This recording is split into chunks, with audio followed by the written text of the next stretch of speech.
Good morning मेरे प्यारे बच्चों। शुरू करते हैं आज की क्लास। ये क्वेश्चन नंबर 6 है और इस क्वेश्चन में आपसे कहा है राधा, शीला तथा मीना साझेदार है। ये 3 साझेदार हैं। एक का नाम है राधा, दूसरी का नाम है शीला और तीसरी का नाम है मीना। उनका लाभ तथा हानि विभाजन 3:2:1 दे रखा है। 3/6, 2/6, 1/6 के हिस्सेदार हैं। 1 अप्रैल 2017 को शीला फर्म से सेवानिवृत्त होती है। शीला अवकाश ग्रहण करती है, रिटायरमेंट लेती है। इस तिथि को फर्म का आर्थिक चिट्ठा इस प्रकार दे रखा है। ये दायित्व पक्ष है। व्यापारिक लेनदार 3000, देय विपद 4500, अदत्त व्यय 4500, सामान्य संचय 13,500 रुपए, जो सभी साझेदारों में पुराने लाभांश अनुपात में बांट दिया जाएगा। पूंजी दे रखी राधा की 15,000, शीला की 15,000 और मीना की 15,000। संपत्तियां हाथ में रोकड़ दे रखी 1,500 रुपए, बैंक में रोकड़ 7,500 रुपए, देनदार 15,000, स्टॉक 12,000 और कारखाना परिसर दे रखा है 22,500 रुपए, मशीनरी 8,000 और खुले औजार 4,000। इस प्रकार आर्थिक चिट्ठे का योग दे रखा 7,500 रुपए। शर्तें दे रखी हैं। फर्म की ख्याति का मूल्यांकन 13,500 रुपए किया गया है। तो प्यारे बच्चों, ख्याति खाता अब नहीं खोला जाता। जो साझेदार रिटायर होता है उसके हिस्से की ख्याति निकाल लेते हैं और जो शेष साझेदार हैं उनके लाभ प्राप्ति अनुपात में उसे समायोजित कर देते हैं। और इसके संबंध में जो एंट्री होती है, remaining partner capital account debit to retiring partner capital account. तो यहाँ जो शीला है इसके हिस्से की ख्याति निकालेंगे और शीला का पुराना लाभांश अनुपात 2/6 है। तो 13,500 का आप 2/6 निकाल लेंगे। तो 13,500 का 2/6 निकालेंगे तो ये 4,500 रुपये आएगा।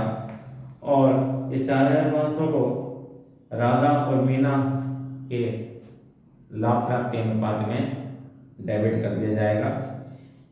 लाभ प्राप्ति अनुपात बराबर होता है नया लाभांश अनुपात माइनस पुराना लाभांश अनुपात। नया अनुपात दे रखा होगा तो तभी आपको लाभ प्राप्ति अनुपात निकालना है, अन्यथा पुराना अनुपात ही नया लाभांश अनुपात होगा और पुराना अनुपात ही लाभ प्राप्ति अनुपात होगा। तो यहाँ पुराना अनुपात दे रखा था 3:2:1।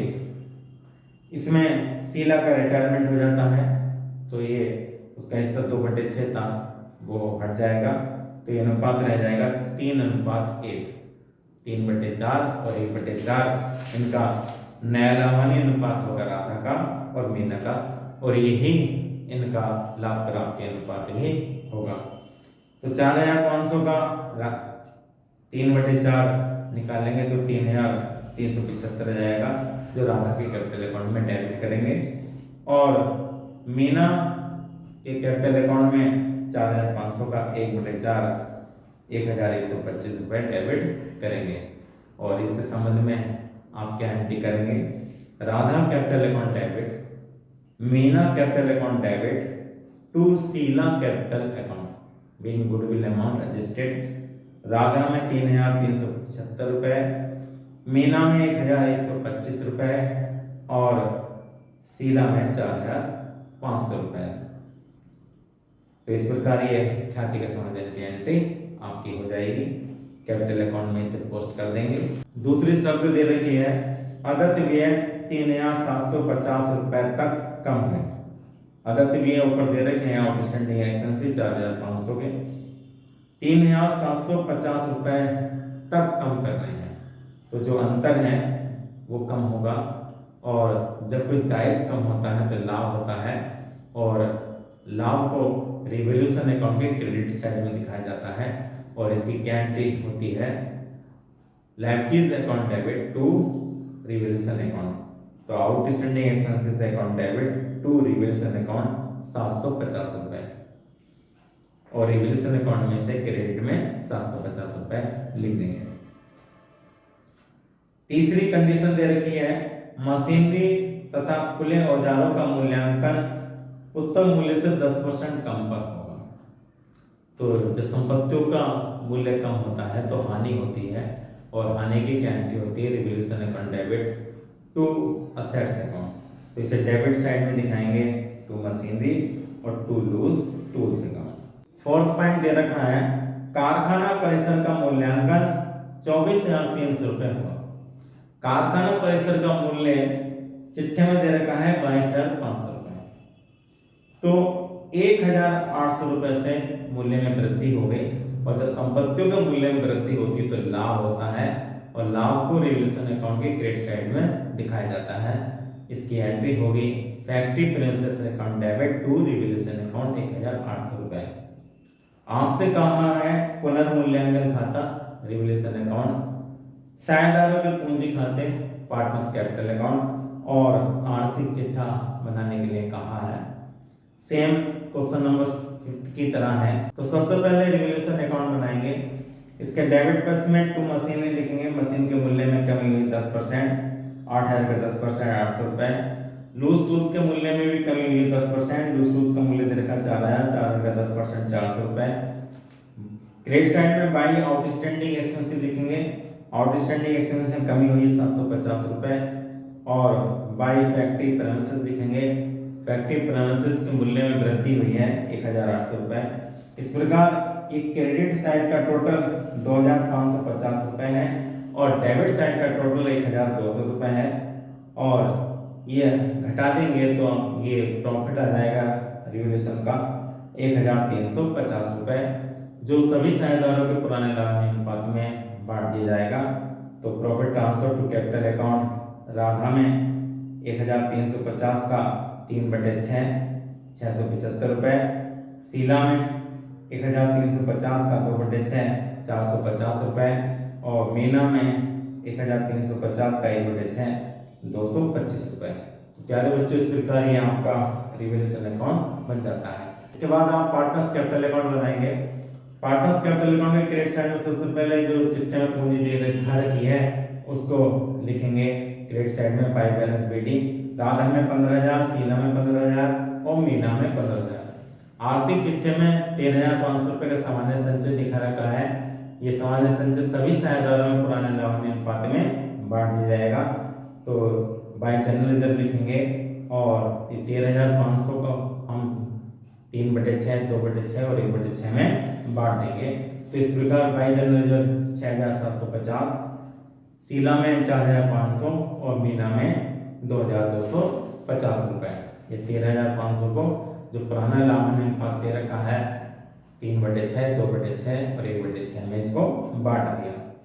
उसके बाद जो रिवोल्यूशन से प्रॉफिट हुआ है उसको लिख देंगे बाय रिवोल्यूशन अकाउंट 675 450 और 225 रुपये। इसके बाद जो ख्याति के समाजन की एंट्री है उसको पोस्ट करेंगे बाय राधा कैपिटल अकाउंट और बाय मीना कैपिटल अकाउंट, और रकम लिखेंगे शीला में राधा के सामने 3,375 रुपये और मीना के सामने 1,125 रुपये। इधर टू शीला कैपिटल अकाउंट लिखेंगे और रकम लिखेंगे राधा में और मीना में। राधा में 3,375 रुपये और मीना में 1,125 रुपये। शीला के हिस्से की ख्याति शीला के पूंजी खाते में क्रेडिट हो जाएगी, और जो शेष साझेदार हैं राधा और मीना उनके पूंजी खाते में लाभ प्राप्ति अनुपात में जो राशि आई है वो डेबिट हो जाएगी।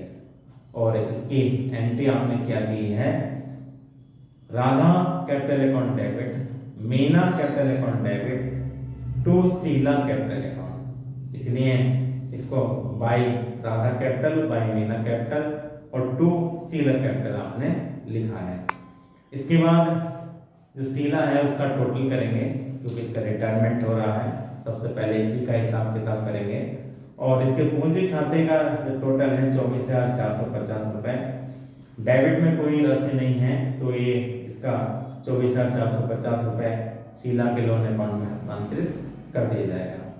इसके बाद राधा और मीना के कैपिटल अकाउंट का टोटल करेंगे, तो राधा के कैपिटल अकाउंट का 22,425 रुपये और मीना के कैपिटल अकाउंट का टोटल 17,475 रुपये घटा देंगे तो ये इनके पूंजी खाते का शेष आ जाएगा टू बैलेंस शीट 19,050 रुपये और मीना के पूंजी खाते का शेष 16,350 रुपये और इस शेष को बैलेंस शीट में आप दिखाएंगे। इसके बाद आप बैलेंस शीट बनाएंगे।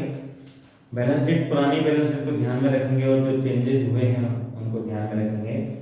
क्रेडिटर्स 3,000 रुपये लिखेंगे, कोई चेंज नहीं है और बिल्स पेबल 4,500 रुपये लिखेंगे, कोई चेंज नहीं है। आउटस्टैंडिंग एक्सपेंस 3,750 रुपये लिखेंगे, 750 रुपये कम हो गए हैं। शीला का लोन लिखेंगे, पार्टनर्स कैपिटल अकाउंट में देखिए 24,450 रुपये लिखेंगे और उसके बाद कैपिटल अकाउंट लिखेंगे राधा का और मीना का। कैपिटल अकाउंट का जो बैलेंस आया है कैपिटल अकाउंट में आप देखिए 19,050 रुपये राधा का और मीना का 16,350 रुपये। और असेट साइड में कैश इन हैंड में कोई चेंज नहीं है। कैश इन हैंड क्वेश्चन में देखिए कितना देखा था 1,500 रुपये। कैश एट बैंक में भी कोई चेंज नहीं है 7,500 रुपये। डेब्टर्स में भी कोई चेंज नहीं है 15,000 रुपये। स्टॉक में भी कोई चेंज नहीं है 12,000 रुपये। फैक्ट्री प्रेमिसेस दिखेंगे क्योंकि इसमें वृद्धि हुई है। इसके बाद मशीनरी में कमी हुई है तो घटा देंगे तो 7,200 रुपये और लूज टूल्स में 10% की कमी है 4,400 घटा देंगे 3,600 रुपये। तो प्यारे बच्चों इस प्रकार ये बैलेंस शीट का टोटल 71,100 रुपये आ जाता है और इसी के साथ ही क्वेश्चन आपका कंप्लीट हो जाता है। और उम्मीद करते हैं सभी बच्चों को समझ क्वेश्चन आया होगा। अगर कोई बात आपकी समझ में नहीं आई है तो आप कमेंट में लिख सकते हैं। आपकी हर समस्या का समाधान करने की पूरी कोशिश करेंगे। धन्यवाद।